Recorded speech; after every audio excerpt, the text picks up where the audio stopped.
우병이어 사건은 사복음서에 다 동일하게 나와 있는 사건, 여러분 다 아시죠? 그런데 내용이 약간 본문에 따라서 약간씩 다르게 나타나는 것을 볼 수가 있습니다. 요한복음에 보면 이 우병이어를 가진 한 소년, 한 아이가 이렇게 언급되어 있는 반면에 다른 세 복음서는 또 그런 것이 없고, 누가복음에서는 빈들에서 이루어진 이 사건에 대해서 예수님께서 하나님 나라에 관해서 말씀하신다는 기록이 있고, 마태복음, 마가복음에는 또 그런 기록이 없고, 이 오병이어 사건이 사복음서에 다 나와 있지만 우리가 또 하나의 이와 비슷한 사건이 있죠. 7병 235, 물고기 2~3마리, 7병 235의 이런 기적은 또 마태복음, 또 마가복음에만 또 기록된 사건이기도 합니다.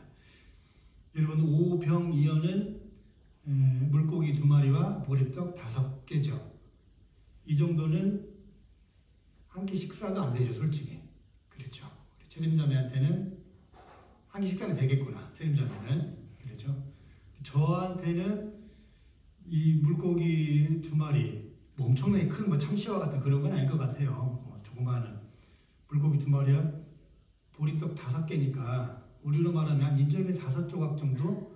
그 정도 먹으면 우리 한국말로 간에 기별도 안 가는 그런 양입니다. 그렇죠.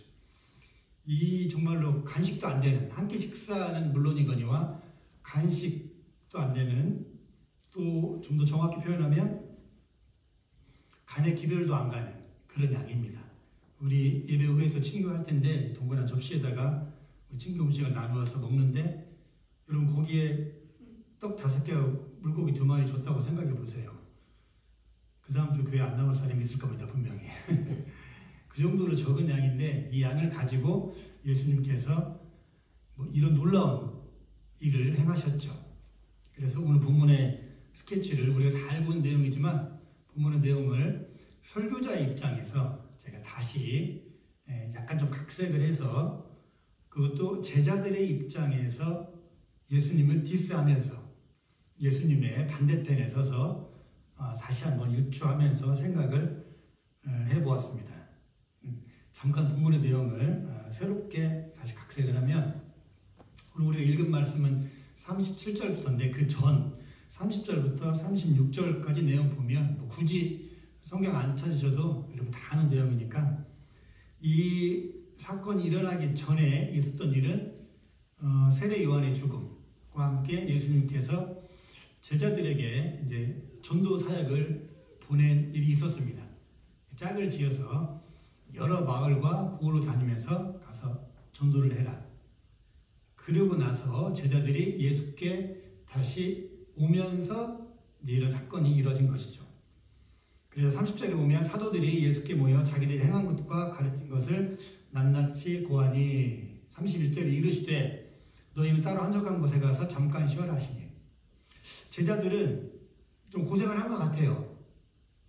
둘씩 짝을 지어서 지금이야 전도 뭐 차도 있고 이동수단도 좋고, 그 다음에 각종 전도 물품, 용품, 또 뭐 핸드폰 등등 많이 있죠. 전도 매체가, 전도 도구들이. 그런데 2000년 전에 이스라엘 땅, 아까 목사님 잠깐 전에 언급하셨는데 지금 전쟁이 또 났죠.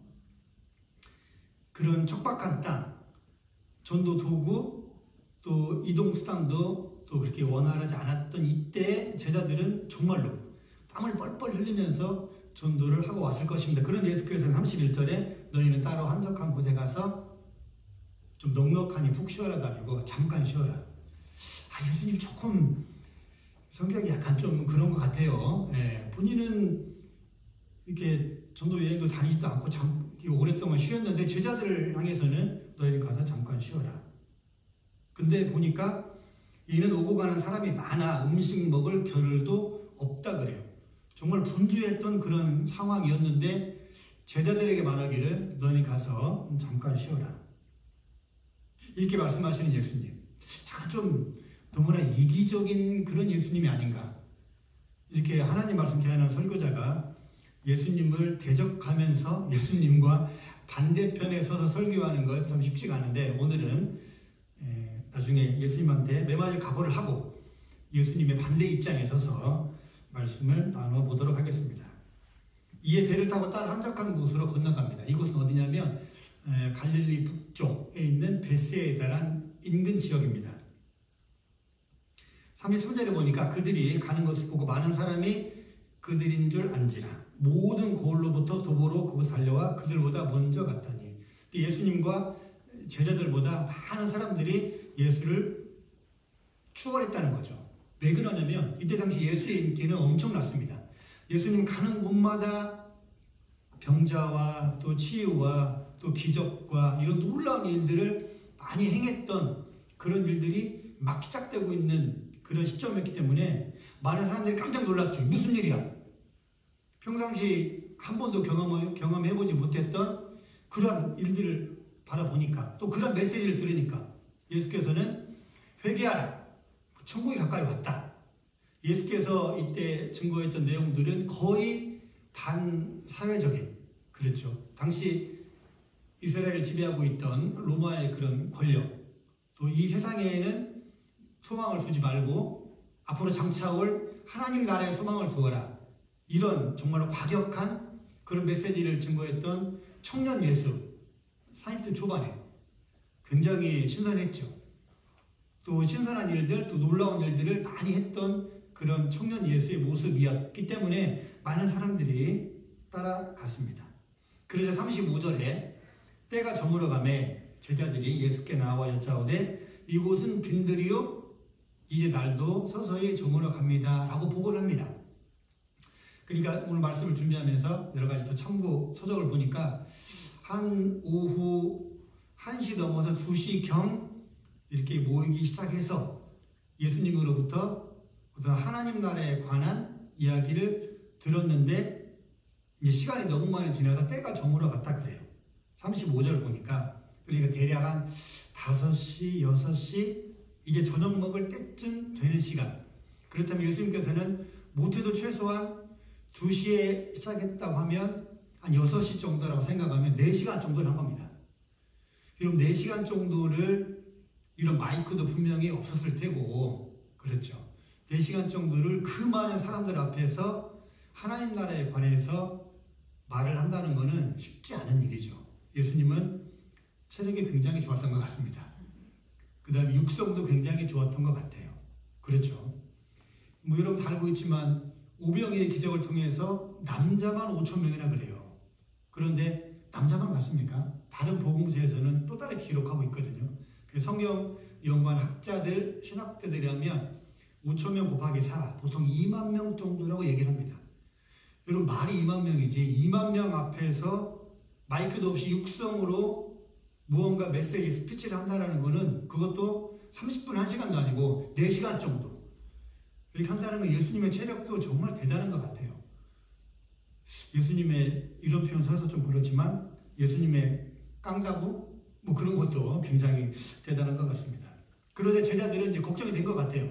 점심쯤 지나서부터 와서 한 4-5시간 말씀을 듣자 36절을 보니까 무리를 보내 촌과 마을로 가서 무엇을 사먹게 하시죠. 이런 건의를 합니다. 분명히 제자 중에 리더격인 사람들이 했겠죠. 예수님께. 왜냐면 언제 끝날 줄 모르니까. 사람들은 점점 저녁 먹을 시간이 됐는데 예수님께서는 끝날 귀미도 끝날 눈치도 없으니까 제자 중에 몇 명이 대표가 가서 또 요한복음에는 실명이 또 거론되어 있기도 합니다. 가서 예수님에게 이제 좀 먹고 합시다. 이제 그런 건의를 한 겁니다. 중간 브레이크 타임도 좀 갖고 저녁도 먹고 오늘은 여기까지만 하시죠. 이렇게 건의한 것 같습니다. 그러자 오늘 본문 37절부터 이렇게 나옵니다. 대답하여 이르시되 너희가 먹을 것을 주라. 하신 여짜오되 우리가 가서 200데나리온의 떡을 사다 먹이리까? 37절. 예수님의 말씀은 참 이기적인 예수님 같아요. 니네가 먹을 거를 줘라 그 소리잖아요. 아니 그러면 처음부터 한 2시경에 모였을 때부터 그때부터 여러분 도시락 취참했습니까? 오늘 제 설교 좀 깁니다. 이미 각오하시고 조금 들으실 테니 이렇게 말씀하시던가. 그런 거 저런 것도 없이 시간이 훌쩍 지났어. 4시간 이상 지났습니다. 그래서 걱정되는 제자들이 이제 좀 브레이크 타임도 갖고 뭐 좀 먹죠. 그러니까 대뜸 하는 말이 니네가 먹을 것을 줘라. 아 정말 제가 만약에 이 가운데 있었던 제자라면 좀 열받았을 것 같아요. 그렇지 않습니까? 예수님 무슨 뭐 대책을 세워놓던가. 그러자 제자 중에 한 명이 이 많은 사람 먹이려면 예수님 200데나리온이 필요합니다. 이 데나리온은 지금 우리 미국에 쓰는 화폐 단위는 뭐 달러, 뭐 보통 이 정도죠. 이렇게 생각하고 싶습니다. 한 명의 노동자가 하루에 받는 품삯이 한 데나리온입니다. 200데나리온은 한 명의 노동자가 한 달 30일을 꼬박 일했을 때 3, 6, 18 플러스 20일. 이게 6개월 넘어서 거의 7개월. 이게 좀 쉬는 날 주말이 있다고 치면 7개월치의 노동력의 품삯입니다. 이거 엄청난 돈이죠. 이게 적은 돈이 아닙니다. 이 많은 사람, 5,000명 곱하기 4, 약 2만 명 정도의 사람들을 먹이려면 한 200데나리온 정도의 돈이 필요한데 이걸 지금 어디 가서 사 먹입니까? 아니면 처음부터 예수님께서 강론을 시작하실 때부터 제자들에게 미리 말씀을 하시던지 내가 오늘 스피치가 긴데 저쪽에 가서 미리 니네 먹을 걸 준비해라. 뭐 그것도 아니고 예수님 좀 못마땅한 것 같아요. 그래서 38절에 이르시되 너에게 떡 몇 개나 있는지 가서 보라 하시니 알아보니까 이제 오늘 본문의 핵심 떡 5개와 물고기 2마리가 있습니다 라고 제자들이 보고를 합니다. 이 예수님께 보고했던 제자들의 마음은 또 어땠을까요? 안 된다는 내용이죠. 그렇죠. 기본적으로 제자들의 생각은 예수님 다 조사해봤는데 뭐 이것밖에 없습니다. 그러니까 제가 제자들의 마음을 유추해봤습니다. 그러니까 더 어두워지기 전에 빨리 끝내서 각자 자기 집으로 돌아가서 이제 저녁 먹고 각자 자기 집에 쉬게 하시죠. 이런 내용이 있지 않았을까? 설교자인 제가 유추해봤을 때. 그런데 39절에 예수님께서 제자들에게 명하사 그 모든 사람으로 때를 지어 푸른 잔디 위에 앉게 하십니다. 또 가관입니다. 그러죠. 처음부터 지금 이렇게 대화가 안 되는 상황인데 그러니까 오늘 본문에 예수님과 제자들과 대화를 보면은 서로 그냥 자기 얘기만 하는 것 같아요. 제자들은 안 된다. 이제 빨리 끝내고 집에 가게 하자. 배고프니까. 이거는 정말로 상식적인, 정말로 지극히 평범하고 상식적인 내용입니다. 그런 예수님은 지극히 비상식적인, 지극히 평범하지 않은 말씀만 하세요. 예수님 참 이기적인 예수님. 이렇게 표현을 저는 가끔 이런 표현을 쓰는데 죄송합니다. 예수님은 좀 똘끼가 있으신 분 같아요. 제가 봤을 때는 설교자인 제가 봤을 때는 예수님 지금 똘끼가 다분하신 분 같아요. 너네가 먹을 걸 사다 줘라. 제자들이 부정적인 뉘앙스로 너무나 많은 돈이 필요합니다. 안 됩니다. 그런 마음으로 얘기하니까 먹을 게 얼마나 있는가 알아봐라. 이 정도 있습니다. 그러니까 그럼 이쯤에서 예수님께서 이제 수업을 하시고 자 이제 해산 이렇게 해야 되는데 앉게 해라. 푸른 들에 40절에 100명씩 또는 50명씩. 여러분 남자 기준으로 남자만 5,000명이 먹었다고 하죠. 100명씩 조를 이루면 몇 조? 석진 형제 몇 조? 딴 생각해서 제가 물어봤습니다. 지금 5,000명이 100명을 한 조로 하면 50조. 50명씩 하면 몇 조? 석진 형제 다시 기회. 네? 아직도 몰라. 수학이 좀 약한 것 같아요. 50명씩이면 100조. 그러잖아요. 그러니까 그 중간선 약 70에서 80조. 아시겠죠? 그 정도 이렇게 물을 재서 앉힌 겁니다. 근데 서두에도 얘기했지만 남자만 왔냐? 아니에요. 신학자들은 약 2만 명으로 생각을 해요. 그러면 이러한 80조로 했다고 해보세요. 5,000명을. 그럼 2만 명 곱하기 4배니까 48에 32, 320조예요. 320조를 이렇게 앉힌 겁니다. 320조를. 예수님 너무한 것 같아요. 제가 제자라면 제자 사표 내고 나갔을 것 같아요. 뭐 이런 사람이 다 도대체. 자기는 가만히 서서 지시만 해, 말만 해. 진짜 고생하는 건 제자들. 41절에 보니까 예수께서 떡 5개와 물고기 2마리를 가지사 하늘으로 축사하시고 떡을 떼어, 여기가 포인트입니다. 떡을 떼어 제자들에게 나누어 주랍니다. 오마이갓. 여러분, 12명의 제자들이 약 300여 그룹에 예수님께 축사하신 이 음식물을 나눠주라 그러잖아요.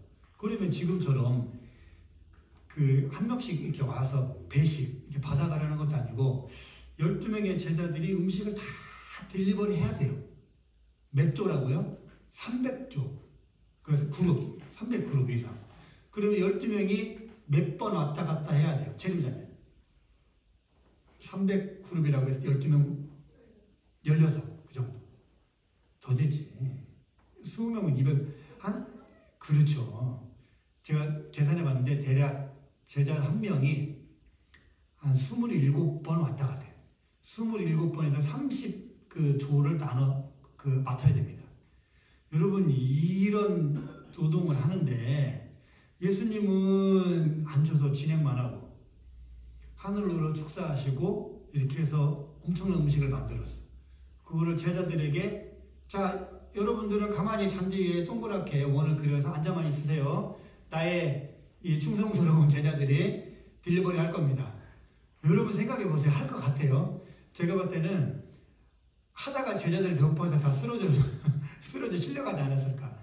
그러니까 한 사람당, 제자 한 명당 대략 25번에서 30번은 왕복을 해야 됩니다. 그것도 한 조에 50명씩 100명씩 앉았는데 50인분을 들고 한 번 왔다 갔다 할 수 있을까요? 아니거든요. 그렇죠. 50명이 앉아있는데 이걸 딜리버리 한다는 건 여러분 쉬운 문제가 아닙니다. 그러니까 42절에 다 배불리 먹고 남은 게 12바구니. 남자들만 5,000명이었더라. 성경은 이렇게 딱 간단 명령이 기록되어 있지만 저는 오늘 설교를 준비하면서 제가 설교제가 많은 것을 애드했습니다. 유추하면서 한번 상상을 해봤어요. 이번 설교 준비하면서 그런 생각이 좀 들더라고요. 만약에 제자들이라면 어땠을까? 예수님은 편하게 했겠지만 만약에 제자들이라면 화도 나고, 그렇죠. 저 같으면 그랬을 거예요. 화도 나고 열도 받고 좀 하기도 싫고. 그런데 제자들은 다 일일이 했습니다. 우린 이 사건을 지금 오늘 10월 8일 주일날 하나님의 음성으로 듣고 있습니다. 여러분, 이게 말이 된다고 생각하십니까? 많은 학자들은 이거를 지어낸 이야기다, 또는 꾸며낸 이야기다, 또는 신화라고 합니다. 절대 일어날 수 없는 일이다 라고 합니다. 맞습니다. 우리 평범한 지식과 또 이성의 한계를 가지고 있는 저와 여러분, 우리의 사고 속에서는 불가능한 일, impossible. 그렇죠. 이건 일어날 수 없는 일입니다. 여러분, 2만 명의 식사, 우리 주일 점심 준비하시는 우리 사모님 권사님, 우리 담당하신 분들, 지금 우리 그렇게 얼마 안 되니까 이 정도 음식, 물론 수고는 하지만 어느 정도 그렇게 간단하게 할 수 있지만 2만 명의 식사를 여러분 준비한다? 이거 보통 일이 아닙니다. 그렇죠? 2만 끼를 준비한다는 게 어마어마한 일이죠. 이거 상상이 안 되는 일입니다. 근데 예수님께서는 축사하시고 기도하시고 이거를 그 많은 사람들에게 제자들을 통해서 딜리버리를 시켰습니다. 이 내용을 어떻게 바라봐야 할까요? 오늘 설교 제목이 오늘 나의 오병이어입니다.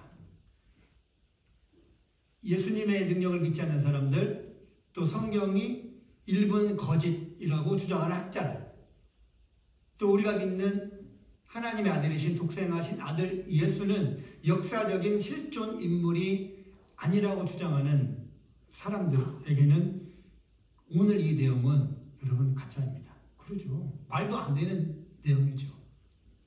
그런데 놀랍게도 우리는 이 말도 안 되는 내용들을 믿고 있습니다. 그게 우리의 믿음과 우리의 신앙이라는 거죠. 성경을 들여다보면 말도 안 되는 일이 수두룩합니다. 수두룩해요. 여러분, 대학에서 건축학과, 토목학과 이런 교수님, 아니 그 학생들 여기까지 굳이 안 가도 그냥 우리 일반적인 커먼센스 상식적으로 비춰볼 때도 여러분 물이 없으면 어떻게 하죠? 지금 아프리카에서 사역하시는 선교사님들 그 지역에 물이 없으면 어디를 파죠? 땅을 파는 게 기본입니다. 젖을 얻기 위해서. 근데 여러분 보세요. 출애굽 때 물을 달라는 이스라엘 백성들이 원망하자 하나님께서는 어디에서 물을 내시죠? 바위에서 물을 내십니다. 한두 명이야 바위에서 막 쫄쫄 흐르는 물 이런 뭐 샘물 같은 거 먹을 수 있겠죠. 여러분 출애굽 당시 몇만 명이었습니까? 어마어마한 그렇죠. 어마어마한 숫자였습니다. 그 많은 사람들이 물을 먹으려면 보통 가지고는 안 돼요. 여러분 원래 물을 얻으려면 땅을 파야 됩니다. 그런데 하나님께서는 바위에서 물을 내시죠. 이거 말도 안 되는 일입니다. 우리 인간 사회에서는 우리가 가지고 있는 과학, 우리가 가지고 있는 지식에서는 말도 안 되는 일이에요. 그런데 우리는 그 말도 안 되는 일을 하나님의 능력을 믿고 있죠. 여러분 엘리야 선지자 그 많은 바알 선지자들과 함께 대결했을 때 850대 1로 싸웠지 않습니까? 그 각을 뜬 짐승들 위에 엄청나게 물을 부었습니다. 이런 과학적으로는 불이 절대로 붙을 수가 없지요. 그런데 하나님께서는 하늘에서 불을 내리셔서 그 많은 물과 그런 짐승들을 다 태웠지 않습니까? 여러분 죽은 과부의 아들을 살리신 하나님. 여러분 이런 게 말도 안 되는 일입니다. 오병이어도 마찬가지입니다. 우리는 지금 말도 안 되는 일, 도저히 세상에 일어날 수 없는 일을 바라보고 있죠. 오늘 2023년 10월 8일을 살아가고 있는 여러분에게 있어서 오병이어는 어떻습니까? 이런 말도 안 되는 일, 이런 건 안 돼. 이런 건 가짜야. 이건 꾸며낸 이야기야. 아니, 이런 거는 요술램프, 도깨비 방망이, 알라딘의 요술램프에 등장하는 그런 내용일 뿐이야. 그런 내용입니까? 아니라는 거죠. 그렇다면 하나님께서 오늘 오병이어의 사건을 통해서 우리에게 정말로 말씀하시려고 했던 것, 우리가 정말로 알기를 원하셨던 것은 어떤 것일까요? 이 한 가지 꼭 기억하시면 좋겠습니다. 이 사건을 통해서 하나님께서 우리에게 또 우리가 알기를 원하신 한 가지 사건은 예수는 하나님의 아들이라는 거죠. 하나님의 아들이기 때문에 이게 가능한 일입니다. 우리는 못해요. 인간들, 평범한 사람들은 이 기적을 결코 할 수 없다는 이야기입니다.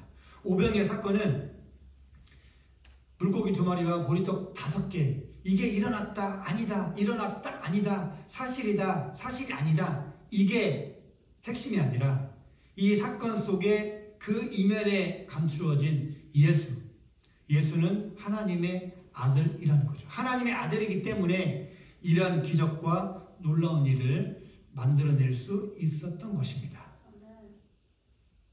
오늘을 살아가는 그리스도인, 지금을 살아가는 우리 크리스천들, 예수 없이도 충분히 살아갈 수 있는, 아니 예수께 충분히 매달리지 않아도, 예수께 간절히 기도하지 않아도, 예수의 은혜 없이도 이렇게 굳이 나와서 예배하지 않아도, 내 시간을 들어가면서 헌신하지 않아도 살아가기에 충분한 세상입니다. 여러분에게 예수는 누구입니까? 그렇죠. 굳이 먹을 것 많고 누릴 것 많고 소셜미디어, 이 세상에 누릴 것들, 즐길 것들 얼마나 많습니까? 굳이 예수 없어도 우리의 믿음의 선조 되시는 분들이 그렇게 밤을 새워 기도하고 매달리고 은혜를 구했던 그런 우리의 믿음의 선진들, 그분들은 그때 그랬죠. 근데 지금은 굳이 그렇게 안 해도, 그냥 예수 없어도, 굳이 주일 성수 안 해도, 주일날 교회 안 나가도, 굳이 11조 안 해도, 굳이 4시간 들여서 헌신 봉사 희생 안 해도 누가 뭐라고 하는 사람 없고, 그렇게 살아도 괜찮습니다. 우리는 지금 그런 때를, 그런 시대를 살아가고 있습니다. 여러분에게 예수는 누구입니까? 단순히 있어도 되고 없어도 되는 그런 구분? 아니죠. 예수는 하나님의 아들이라는 거죠. 오병이의 사건 속에 숨겨진, 감추어진 예수의 신성, 하나님께서는 오늘 우리에게 이 말씀을 하고 계시는 겁니다. 깊어지는 가을, 또 이렇게 점점 다가오는 추운 계절. 우리가 다른 즐길 것, 누릴 것 많이 있지만, 그렇지만 우리가 결코 빼놓을 수 없는 단 한 가지, 단 한 사람 있다면 바로 하나님의 아들이신 독생하신 아들 예수라는 겁니다. 그 예수는 2000년 전에 오병이어의 기적을 행하셨듯 오늘 나의 삶에도 오병이어와 같은 동일한 기적을 행하실 수 있는 분이라는 이 한 가지 사실을 꼭 기억하고 예수와 함께 날마다 내일의 삶이 풍성해지는 여러분들의 삶이 되시기를 주님의 이름으로 간절히 축원합니다. 아멘. 기도하겠습니다.